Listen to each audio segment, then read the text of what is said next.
nakita ko na agad yung rat race. Sa mga hindi nakakalam, yung rat race yun yung buhay mo na papasok ka ng trabaho, tapos trabaho ka ng trabaho, di ba, wala kang pera, tapos baon ka sa utang, tapos inaantay mo na lang yung next payroll mo o paycheck mo para mabayaran mo yun yung utang mo sa ganun ulit.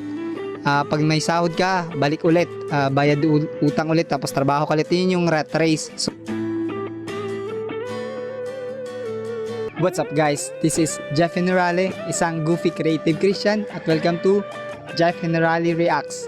Ngayong araw mayroon tayong i-react na video. So maganda ito siya, napanood ko lang ito about kay MJ Lopez na video. So panoorin natin. Paano ka makaka-move forward despite the negativity? Dapat baliw ka. Okay ba yun? Yes. Dapat baliw. Ayaw namin baliw. Hindi, mahalaga yung baliw. Okay?